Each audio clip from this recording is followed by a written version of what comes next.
« Maman, cette robe, c'est pour les pauvres. Tu n'aurais pas pu venir comme ça ?»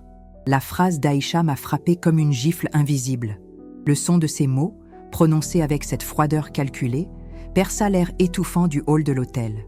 J'ajustai l'ourlet de ma robe bleu marine, la seule bonne que j'avais, achetée avec l'argent durement gagné que j'avais économisé pendant des mois. Mes doigts tremblaient. Je les regardais, ma fille. Aïcha, la Mariama que j'ai élevée, à qui j'ai enseigné la dignité et le respect. Elle était impeccable dans une robe moulante et coûteuse, d'une marque française que je ne pourrais jamais me permettre, et son visage semblait sculpté dans le marbre, dur et sans émotion. Elle ne s'est pas contentée de me critiquer, elle m'a rabaissé devant tout le monde. 2 employés de l'hôtel, qui arrangeaient un arrangement floral, ont arrêté ce qu'ils faisaient. L'un d'eux s'éclaircit la gorge, embarrassé, et l'autre détourna le regard, la fixant sur le bout de sa propre chaussure. La gêne n'était pas la leur, elle était la mienne. Mon cœur, déjà battu à tout rompre sous l'excitation de l'événement, s'est mis à battre d'une manière étrange, comme un oiseau enfermé dans une cage. Mes jouets sont devenus chaudes, et j'ai senti que tout mon corps se rétrécissait là, au milieu de ce luxe qui n'était pas le mien. J'ai pris une profonde inspiration, cherchant ma voix, la voix de Sandrine, la femme qui l'a élevée seule après que son père nous ait quittés. La femme qui travaillait jour et nuit à 3 emplois différents, nettoyant les sols et cuisinant pour des familles aisées afin qu'Aïcha puisse recevoir l'éducation qu'elle méritait. Le père d'Aïcha, Philippe, partit pour la Belgique et n'envoya plus jamais de nouvelles. C'est moi qui ai payé son université, sa première voiture, et même aidé à financer l'apport de l'appartement Chicou. Elle vivait désormais avec son mari, Laurent. Et c'était cette Mariama qui me regardait avec tant de honte, tant de dégoût. Je voulais juste aider, je voulais juste qu'elle soit fière de moi. Mais personne n'a jamais vu ce que cela m'a coûté. Ce que cela a coûté pour une femme comme moi, venue des confins de Paris, de soutenir le rêve d'une vie meilleure pour sa fille. La voix d'Aïcha était un murmure venimeux. « Je t'ai dit de porter ce nouveau costume. » « Non, attends, tu n'as pas de nouveau costume. Mais s'il te plaît, maman, tiens-toi dans un coin près de ce palmier et n'attire pas l'attention. Les personnes les plus importantes de ma vie professionnelle seront ici. » C'était la fête d'anniversaire de son patron, propriétaire de la chaîne hôtelière la plus prospère d'Île-de-France. Une femme nommée Fatoumata. Aïcha montait en grade dans l'entreprise et ce soir était crucial pour elle. Je le savais. C'est pourquoi j'avais travaillé si dur pour être là, pour la soutenir, pour lui faire sentir qu'elle était vue et aimée. Mais la seule chose que j'ai ressentie, c'est de l'humiliation. L'humiliation semblait sans fin, me transformant en quelqu'un de plus petit, invisible, indésirable. Je me suis éloignée de la fille, comme elle l'avait ordonné. Le sol en marbre blanc semblait glisser sous mes pieds. Je me suis approchée du palmier, une grande plante artificielle, et je me suis appuyée contre le mur, sentant le tissu de ma robe se resserrer sur moi. J'avais déjà vu ce regard de dégoût. Lors de mon premier emploi, le patron de la maison où je faisais le ménage m'a dit que je ne pouvais pas porter une bague que ma grand-mère m'avait donnée, parce que tes mains sont faites pour tenir des serpillières, pas des bijoux. Mais venant d'Aïcha, de mon propre sang, la douleur était 1000 fois pire. C'était un poison lent qui corrode à l'intérieur. Alors que je restais là, une ombre dans un coin, le mari d'Aïcha, Laurent, s'approcha. C'était un homme grand, élégant, avec un sourire toujours calculé. « Sandrine, ma belle-mère, » dit-il, sans émotion. Aïcha est nerveuse. C'est sa soirée. Ne le prenez pas personnellement. Elle veut juste que tout soit parfait. Et, eh bien, le bleu ne va pas avec la moquette. Il ne m'a même pas regardé dans les yeux. Il me tapota rapidement et sans intérêt sur l'épaule, ce qui ressemblait plus à un geste de poussière qu'à un geste d'affection, puis se dirigea vers la table du bar. C'était le 2e signe, le premier abus. Il ne me voyait plus comme une mère, comme une belle-mère, ni même comme une personne. J'étais un objet à déplacer, une égratignure à cacher, un détail laid dans le paysage parfait qu'ils avaient reconstruit. J'ai fermé les yeux une seconde. La musique de fond semblait lointaine, étouffée. L'odeur de parfum coûteux et de champagne flottait dans l'air. J'ai ouvert le sac et pris un petit miroir. Mon visage était celui d'une femme fatiguée, avec ses cheveux gris soigneusement coiffés. J'ai eu du mal à sourire, mais le sourire n'atteignait pas mes yeux. J'ai regardé la robe à nouveau. Il en était digne. C'était propre. c'était à moi. Et pendant un instant fugace, une pensée silencieuse et puissante m'est venue à l'esprit. Tu vas le regretter. Je ne savais pas comment ni quand, mais je savais qu'Aïcha et Laurent regretteraient de m'avoir diminué de cette façon. Je n'allais pas laisser leur honte définir qui j'étais. Je n'imaginais tout simplement pas que la justice poétique viendrait ce soir-là, d'une manière qui choquerait tout le monde. Mais ce qui s'est passé le lendemain matin, quand Fatoumata a découvert ce qu'Aïcha avait fait, personne dans la rue ne l'a jamais oublié. Le hall se remplit lentement. Des couples élégants entrèrent, souriant et saluant Aïcha et Laurent. Ma fille, désormais sous les projecteurs, semblait briller. Elle éclata de rire, montrant des détails de la décoration, gesticulant avec ses mains ornées de bijoux. Ironiquement, je l'ai aidée à payer. C'était comme si je n'existais pas. Cette invisibilité était le 2e épisode, un manque de respect actif. Je me suis souvenu du 10e anniversaire d'Aïcha. J'avais fait un énorme gâteau au chocolat, son gâteau préféré, après avoir passé toute la nuit à coudre sa robe de fête. Quand les cousins sont arrivés, Aïcha a couru vers moi et m'a pris dans ses bras, m'enveloppant de farine et de glaçage. Ce jour-là, elle n'avait pas honte de sa mère qui cuisinait et coudait. Elle était fière. Le contraste entre la fille ce jour-là et la femme froide devant moi m'a donné une boule dans la gorge. Où ai-je fait une erreur? Où son ambition est-elle devenue plus importante que la dignité de sa mère? Je voulais juste être une présence silencieuse et soutenante, mais Laurent s'est assuré de me le rappeler encore une fois. Il est venu vers moi, cette fois avec un verre à la main, et m'a chuchoté « Sandrine, si ça ne te dérange pas, ne dis à personne tes affaires, travaille. S'il vous plaît, dis-leur que tu es à la retraite. C'est mieux pour l'image d'Aïcha, tu sais. » L'ironie était cruelle. Mon travail, le même qui payait la vie qu'il avait avec ma fille, était désormais une tâche. J'ai ressenti une petite douleur, le premier microclimax émotionnel. J'avais le pouvoir de révéler la vérité, de dire à tout le monde qu'Aïcha et Laurent me devaient encore le montant de près d'1 an de loyer que je leur avais payé, mais je suis resté silencieux. Pour la dernière fois, je suis resté silencieux pour elle. Mais alors que je restais debout, immobile, essayant d'avaler cette nouvelle dose d'humiliation, j'ai remarqué une femme qui observait tout. Elle était de l'autre côté de la pièce, impeccablement vêtue d'un costume rouge. Ses cheveux courts, noirs et gris, encadraient un visage familier, mais que je n'arrivais pas à identifier. Elle était grande, avec une posture digne et imposante. C'était Fatoumata, le propriétaire de l'hôtel. Hélène regardait pas seulement le couloir, elle me regardait. Et à ce moment-là, nos regards se croisèrent. Le sien était calme, mais attentionné. C'était un look qui ne jugeait pas ma tenue, mais qui semblait lire l'âme derrière. Elle sourit légèrement, presque imperceptiblement, et secoua la tête d'une manière qui semblait dire « J'ai tout vu ».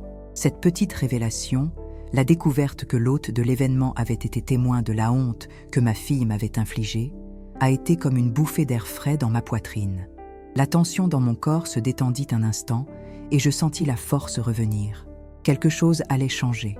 Je ne savais pas ce que ce regard signifiait, mais j'avais le sentiment que je n'aurais plus à rester silencieux longtemps. Ma vie allait basculer d'une manière qu'Aïcha n'aurait jamais pu prévoir. Le look de Fatoumata était un mini cliffhanger personnel. Le regard de Fatoumata, le propriétaire de l'hôtel, brûlait encore dans ma mémoire. Un petit phare dans l'obscurité de l'humiliation. J'essayais de me concentrer sur la musique douce, mais le sarcasme d'Aïcha ne me laissait pas tranquille. Elle s'approcha de nouveau, me tirant par le coude pour m'éloigner un peu de l'entrée principale. « Maman, tu serres trop fort ce vieux sac », murmura-t-elle, mais il y avait de la colère dans sa voix. On dirait qu'il tient le portefeuille de quelqu'un. Et par Dieu, arrête de regarder le sol. Garde la tête haute, mais ne parais pas arrogant. Tu te fais remarquer avec cette tête de martyr. J'avais du mal à comprendre sa cruauté. Moi, une femme qui a travaillé 20 ans dans la cuisine des hôtels chics, je savais comment me comporter lors des événements. Mais sa demande de devenir une statue silencieuse et élégante pour ne pas l'embarrasser était insupportable. C'était le 3e épisode d'abus, le plus direct jusqu'à présent. « Je ne tiens rien, Aïcha. Je suis là pour toi », répondis-je, essayant de garder la voix basse et posée. « Tu es là pour être ma mère », répliqua-t-elle, et ses yeux noirs pétillaient. « Sois comme ça. Ne sois pas ce que tu es. Je t'ai demandé de venir en taxi pour que je n'aie pas de problème de parking. mais le chauffeur m'a dit que tu étais venu en bus. Est-ce vrai? J'ai senti mon sang se glacer. Le chauffeur de taxi, un voisin à moi, m'avait proposé de m'emmener, mais j'ai refusé de garder l'argent. J'ai marché les 3 derniers pâtés de maison pour ne pas gaspiller le métro. Elle ne se souciait même pas de mes efforts. Elle se souciait de l'apparence de mon effort. Oui, je suis venue en bus. Le taxi est cher, ai-je dit franchement. C'est irresponsable, maman, éleva-t-elle la voix, et quelques personnes la regardèrent. Et si tu étais en sueur? Et si le maquillage s'était estompé? Je suis le manager junior de cette équipe. Les gens attendent un certain niveau. Ta mère prend encore le bus. C'est ce qu'ils vont penser. Tu es incroyable. Tu me sabotes. Cette accusation, que je l'aurais sabotée, était la phrase la plus cruelle et la plus ironique qu'elle aurait pu prononcer. Je me suis retournée, m'appuyant sur ma colonne vertébrale pour ne pas tomber. Ce fut le premier microclimax émotionnel fort, l'accusation des sabotages. J'ai ralenti un instant, fermant les yeux. La seule chose que je voulais, c'était partir. Mais Laurent est venu vers nous, souriant faux. Il était le maître pour rendre les choses élégantes, même quand elles étaient pourries. Sandrine, ma chère, Fatoumata s'apprête à prononcer le discours de bienvenue.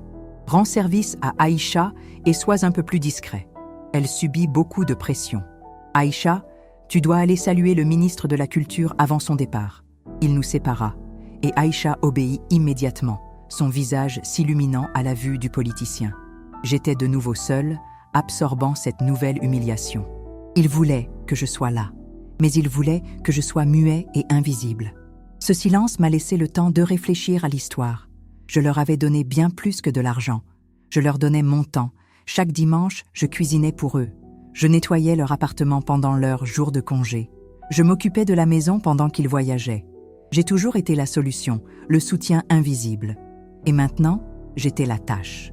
Cette perception de sacrifice non reconnu renforçait l'identification du public mature. Soudain, Fatoumata s'approcha du micro. La musique s'arrêta. La salle, qui était en pleine agitation, tomba dans le silence. J'ai eu la chair de poule. C'était le tournant, le point culminant approchait. Fatoumata, élégant dans son costume rouge, commença à parler d'une voix forte et grave. Elle a parlé du succès de l'hôtel, de son parcours, de la difficulté du chemin. Le public était dans un silence absolu. J'étais dans mon coin, fixant le sol, essayant de me fondre dans le faux palmier. Beaucoup d'entre vous me connaissent aujourd'hui sous le nom de Fatoumata, la femme d'affaires prospère. Mais peu savent qu'il y a 10 ans, j'étais littéralement dans la rue, a-t-elle dit. Et cette confession dramatique a provoqué un choc général. Aïcha et Laurent, proche de la scène, semblait légèrement tendu, mais souriant, attendant la partie inspirante de l'histoire. J'avais un plan, une vision, mais je n'avais ni capital, ni point de départ. J'étais redevable à tout le monde, et la dernière personne à qui j'ai demandé de l'aide m'a tourné le dos. Il m'a dit « Tu n'es qu'un autre immigré qui rêve trop grand ». La salle était en pleine effervescence. J'étais tendue, mais je pensais quand même qu'elle faisait un discours de motivation. Mais dans chaque chemin sombre, il y a une main tendue. Et cette main ne venait d'aucun banquier, d'aucun investisseur ou d'un parent fortuné, poursuivit Fatoumata, et elle fit une pause dramatique. Ça vient d'une femme que je connaissais à peine. Une femme qui travaillait dans la buanderie de l'ancien hôtel où j'étais femme de ménage. Une femme qui, lorsqu'elle a appris ma situation, m'a donné la seule chose dont j'avais besoin pour commencer. Le silence était si épais que j'entendais le bourdonnement des lumières dans le couloir. Je me suis sentie étrange, comme si cette histoire m'avait profondément touchée. Elle m'a donné ses économies de 2 ans, tout l'argent qu'elle a économisé pour acheter sa propre maison. Elle m'a juste regardé avec dignité et a dit « Tu me le rendras quand tu pourras. Mais n'ose pas abandonner ton rêve. » Fatoumata s'arrêta, cherchant quelqu'un du regard. Aïcha et Laurent souriaient maintenant jaunement, manifestement agacés par la mention d'une femme de ménagette de la blanchisserie. Ils regardèrent la foule, prêts à détourner le sujet. Ils n'avaient aucune idée que le plus gros cliffhanger de la soirée allait arriver. Mais ce qui s'est passé le lendemain matin, quand Fatoumata a découvert ce qu'Aïcha avait fait, personne dans la rue ne l'a jamais oublié. Fatoumata se tenait sur scène, dans un silence total. Son regard balaya la pièce d'un bout à l'autre. Aïcha et Laurent avaient cessé de sourire. Ils se regardèrent, confus et troublés par l'histoire de la femme de ménage et de la blanchisserie, qui menaçait le climat d'exclusivité qu'il tentait de projeter. J'étais toujours dans un coin, essayant de me ressaisir après l'accusation de sabotage. Fatoumata poursuivit et sa voix, bien que basse, remplissait chaque recoin de la grande salle. J'ai enfin réussi à ouvrir mon premier café. Et 1 an plus tard, quand j'ai pu rembourser l'argent qu'elle m'avait prêté, j'ai essayé de la retrouver. Mais elle avait disparu. La seule chose qui me restait, c'était son nom et la dette de gratitude. J'ai entendu ça et j'ai ressenti un frisson. Ce café. C'était l'histoire de Sandrine. C'était l'argent que j'avais économisé pour faire un acompte sur la petite maison près de Montreuil avant la naissance d'Aïcha. Je me suis souvenu parfaitement de la journée. Fatoumata, alors une jeune immigrée désespérée, pleurait dans la blanchisserie. Je la connaissais de vue, une fille discrète et polie. Je n'avais rien d'autre que la foi. Je lui ai tendu une enveloppe avec toutes mes économies. Je lui ai dit « Porte-le. Tu y arriveras. Et quand tu le feras, aide quelqu'un d'autre. C'est tout ce que je demande. » Mon cœur se mit à battre la chamade, un son assourdissant dans le silence de la salle. J'ai senti l'odeur de la lessive, me rappelant la lessive, un détail sensoriel qui m'a transporté dans le passé. Je tremblais. Fatoumata a pris la pause la plus longue de toutes. Elle a regardé directement le mur où j'étais, à côté du faux palmier. Aujourd'hui, après 10 ans, cette femme est dans cette salle, déclara-t-elle. La déclaration fut un coup de silence. Toute la pièce se retourna. Le silence fut brisé par un murmure confus, mais revint vite au silence total, à l'exception du clic du flash d'un appareil photo. Tout le monde cherchait une femme riche et élégante, peut-être un vieux investisseur. Fatoumata a attrapé un micro portable et s'est mis à marcher vers mon coin.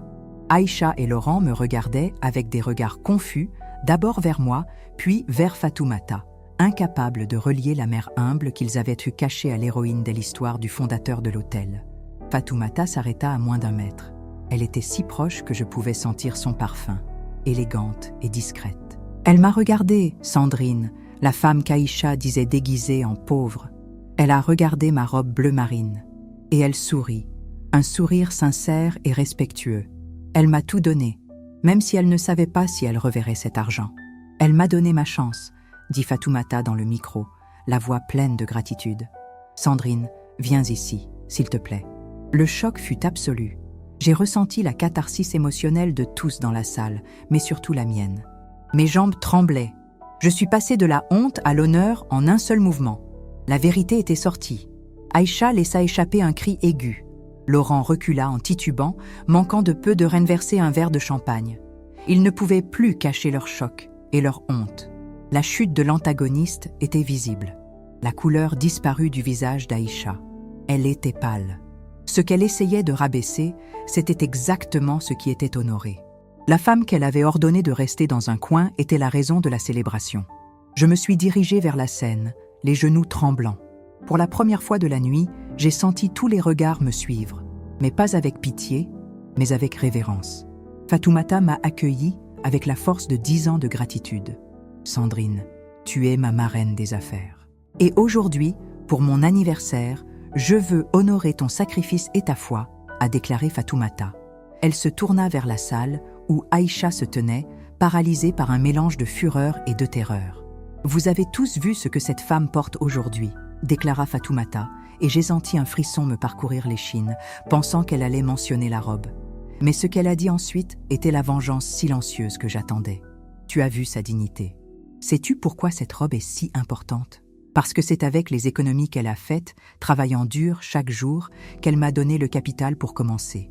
Mon premier café, aujourd'hui cette chaîne hôtelière, est né du sacrifice de cette dame. Fatoumata m'a regardé. Je sais que tu es à la retraite et que tes enfants t'aident aujourd'hui, mais je ne peux pas te laisser sans ta maison. Elle sourit et appela un des agents de sécurité, qui apporta une grande enveloppe lourde. Sandrine, voici tes investissements, corrigés par la valeur marchande actuelle, dit Fatoumata en me tendant l'enveloppe. Je n'arrivais même pas à tenir l'enveloppe correctement. Et, poursuivit Fatoumata, regardant Aïcha dans les yeux tout en parlant dans le micro. En signe de gratitude pour m'avoir appris ce qu'est la vraie richesse, qui ne se trouve pas dans des robes coûteuses, mais dans le cœur, à partir d'aujourd'hui, Sandrine est propriétaire de 1% à vie de cette chaîne hôtelière. C'est un cadeau. C'est ma façon de dire. Voici ta maison. La salle éclata en applaudissements. J'entendais à peine la voix du ministre de la Culture me félicitant. La libération du protagoniste était arrivée. Le bruit des clés tombant au sol, symboliquement, fut remplacé par le poids de l'enveloppe dans ma main. J'ai regardé Aïcha. Elle pleurait maintenant, mais pas de joie. C'étaient des larmes de honte. Elle comprit que son ambition l'avait fait humilier la seule personne qui comptait vraiment dans cette histoire. La robe qui était une chose pour les pauvres avait été à l'origine de toute la fortune qui l'entourait. J'ai enfin trouvé ma voie. J'ai regardé Fatoumata, mon ancien collègue, et j'ai dit « Toum has appris que la foi vaut plus que n'importe quel compte en banque ». C'était ma libération verbale. Mais ce qui s'est passé le lendemain matin, quand Fatoumata a découvert ce qu'Aïcha avait fait, personne dans la rue ne l'a jamais oublié. J'étais debout sur scène, à côté de Fatoumata, l'enveloppe lourde à la main, sentant la vibration des applaudissements. Ma délivrance était complète, verbale, émotionnelle et spirituelle. Aïcha et Laurent, encore pâles de gêne, furent obligés de me saluer. La poignée de main d'Aïcha était faible et ses yeux étaient embués de larmes, mais pas d'émotions sincères, mais de perte publique et d'humiliation. Elle tenta de murmurer des excuses, mais les mots se perdirent dans la confusion. Son regard s'alourdissant était la chute de l'antagoniste. À cet instant, il n'y avait pas de place pour la mesquinerie. Ma difficulté n'était pas de l'apposer, mais de me remettre sur pied. Je me contentais de sourire et de dire « L'important, c'est que l'histoire nous enseigne quelque chose aujourd'hui, Aïcha ». J'allais regarder dans les yeux avec un amour ferme. J'ai quitté la scène bras dessus bras dessous avec Fatoumata. Elle m'a emmené dans une chambre privée. « Je te cherche depuis des années, Sandrine, dit-elle, la voix brisée. Ce que tu m'as donné, c'était plus que de l'argent. C'était la foi. Je l'ai prise dans mes bras et ressenti la paix qui vient après une bataille gagnée. J'étais enfin libérée de l'obligation d'être le soutien invisible de tout le monde et j'ai pu me concentrer sur moi-même. La seule leçon que j'ai apprise ce soir-là, c'est que les sacrifices n'en vaut la peine que lorsqu'il est valorisé par la bonne personne. Le reste, c'est du drainage. Ce qui s'est passé ensuite, c'est un redémarrage total. Fatoumata m'a offert un appartement au centre-ville et j'ai agi comme conseillère occasionnelle pour sa fondation caritative, aidant des femmes qui, comme elle, repartèrent de zéro.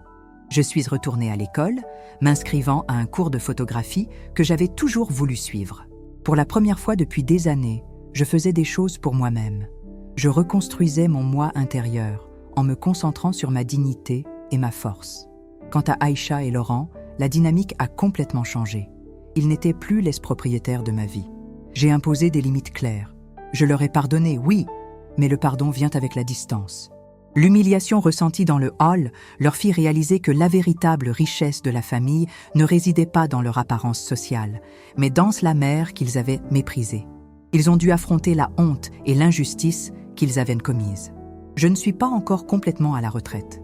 Aider Fatoumata m'a donné un but. J'ai appris que le respect n'est pas obligatoire. Il se construit avec notre posture. Et la perte, parfois, c'est juste Dieu qui ouvre la voie. Cette phrase ressemblait à un câlin verbal, ma dernière réflexion. Je regarde en arrière et je ne ressens plus la douleur. Je ressens la force. Et je dis avec conviction, ma robe bleu marine n'a jamais été un truc de pauvre. Il était l'uniforme de la foi, le tissu du sacrifice et le point de départ de l'une des plus grandes fortunes de la France. Je n'ai pas changé ma garde-robe. J'ai juste changé la façon dont le monde me voyait. Et cela, Mariama, est une victoire inestimable. Si vous avez aussi recommencé après une douleur et appris que poser des limites est un acte d'amour de soi, commentez Restart dans les commentaires. Partagez cette histoire pour que d'autres femmes mûres découvrent que la dignité est leur plus grand atout.